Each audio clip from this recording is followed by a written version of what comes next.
안녕하세요. 예언자가 아합 왕의 불순종에 대한 심판을 경고합니다. 오늘 본문은 열왕기상 20장 35절에서 43절입니다. 35절. 예언자들의 아들들 가운데 어떤 사람이 여호와께 명령을 받고 자기 동료에게 말했습니다. 나를 치라. 그러나 동료 예언자가 때리기를 거절했습니다. 본문은 행위 예언으로 미래의 일을 예고하는 상징적 행위입니다. 행위 예언은 말이나 글로써 전달되는 예언보다 더욱 극적인 효과를 거둘 수 있습니다. 이 예언자의 행위는 최종적으로 아합의 죄악을 극적으로 드러내는 역할을 했습니다. 예언자의 행위 예언을 통해 아합에게 요구한 것이 순종이었음과 불순종의 대가가 죽음임을 알리십니다. 치다 하는 동사는 주로 전쟁에서 상대방을 공격하여 죽일 때 사용하는 단어로 그냥 몇 번 치는 것이 아니라 심각한 폭행을 가하라는 뜻입니다. 동료를 아무 이유 없이 치라는 하나님의 명령은 이해하기도 어렵고 쉽게 따를 수도 없는 것이기도 했습니다. 이는 모든 인간적 이해를 초월하는 하나님의 말씀의 절대성을 드러내고 있습니다. 거절하다 하는 단어는 의지적으로 거부했음을 나타냅니다. 그 결정은 여호와의 말씀보다 자신의 감정과 생각과 판단과 경험 등을 앞세운 결과입니다. 하나님이 진멸하려고 작정한 베나닷을 아합이 살려준 행동도 마찬가지입니다. 36절. 그러자 그 예언자가 말했습니다. 내가 여호와의 말씀에 순종하지 않았으니 내가 나를 떠나자마자 사자가 너를 죽일 것이다. 그러고 나서 그 사람이 나가자마자 정말 사자가 나타나 그를 죽였습니다. 불순종이 그의 죄목임을 확증합니다. 사자가 죽였다 할 때 죽이다는 단어는 앞에서 치다라는 동사와 같은 단어입니다. 앞에서는 하나님의 명령을 언급하면서 사용되었고 여기서는 하나님의 명령을 따르지 않은 자에 대한 심판을 언급하면서 사용되었습니다. 결국 예언자의 동료는 하나님의 치라는 명령을 행하지 않으므로 본인이 침을 당했습니다. 아합에게 임할 운명을 미리 보여준 것입니다. 하나님의 사람은 하나님의 말씀이 합리적이지 않더라도 따라야 할 의무가 있습니다. 아합은 베나닷에게 자비를 베풀어 그를 살려두는 것이 자신의 덕을 드러내는 것이며 추후 아람과의 외교나 국방에 있어서 유리하다고 생각했습니다. 그러나 이러한 전략적 측면보다 하나님의 뜻이 어디에 있는가를 먼저 생각했어야 했습니다. 38절. 그러자 예언자는 길을 떠나 눈을 가려 변장하고 길가에 서서 왕이 오기를 기다렸습니다. 여기서 왜 선지자가 맞았는지 그 이유가 전쟁터에서 온 사람처럼 실감나게 보이려고였다는 것을 알게 됩니다. 또 이 예언자는 아합 왕과 아는 사이였습니다. 그래서 자신의 정체를 숨기려고 눈을 가린 것입니다. 39절.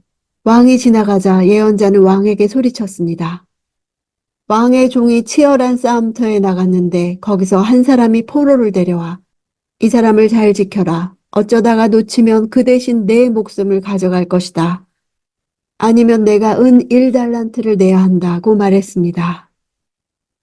은 1달란트는 무게로 환산할 경우 약 34kg이며 일반 노동자의 6천일의 임금에 해당합니다. 이는 일반 병사가 갚을 수 없는 큰 액수였습니다. 이 같은 현실적 측면을 감안하면 자기가 지켜야 할 포로를 잃어버렸다는 것은 곧 자기 목숨을 그 대가로 치러야 한다는 사실을 내포하고 있습니다.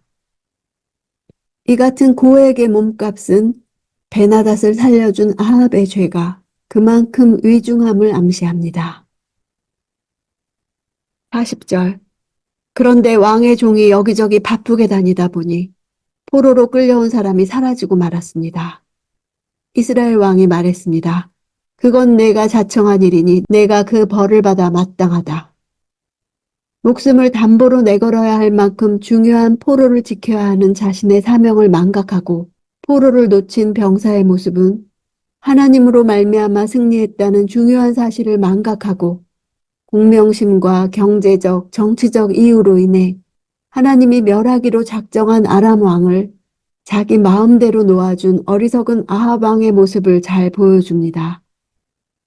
아합의 선고는 공정한 것이었습니다. 아합은 이러한 판결을 내림으로써 결과적으로 자기 스스로를 정죄하고 그 형벌을 자기에게 선고한 셈이 되어버렸습니다. 42절, 그가 왕에게 말했습니다. 여호와께서 말씀하십니다.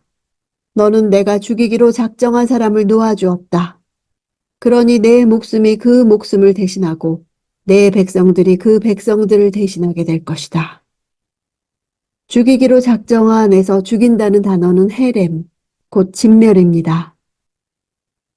하나님은 베나닷에게 헤렘이라는 단어를 사용하심으로써 아람과 있었던 이 전쟁이 거룩한 전쟁, 곧 성전이며 따라서 아합은 신명기의 성전 규례에 따라 반드시 베나닷을 죽여 하나님께 바쳐야만 했음을 분명히 드러내십니다.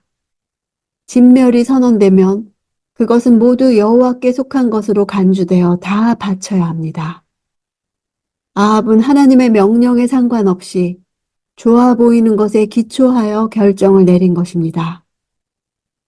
이 예언처럼 아합은 약 3년 후인 주전 856년에 아람의 베나닷과의 길르앗 라못 전투에서 영토 회복을 위한 전쟁을 벌이다가 패하여 죽게 됩니다. 동료를 치는 것이 더 큰 죄처럼 보이고 치지 않는 것이 도리에 맞는 듯이 보이지만 인간적인 도리와 상식을 넘어서더라도 하나님의 말씀은 순종해야 합니다. 불순종하는 데에는 자신의 적정한 이유가 있고 그 이유를 하나님의 명령보다 더 우위에 두기 때문입니다. 이렇게까지 비정상적인 방법으로 사람들에게 하나님의 뜻을 전하는 이유는 정상적인 방법으로 하나님의 말씀을 전하면 듣지 않을 만큼 우리가 완악하기 때문입니다. 나단이 찾아왔을 때 다윗처럼 아합도 다른 사람의 판결은 정확하게 내릴 줄 알면서도 정작 자신을 성찰하지는 못했습니다. 오늘 내게 온 하나님의 말씀이 나를 향한 것임을 알고 두려워 떨며 회개하는 날들이 되기를 원합니다.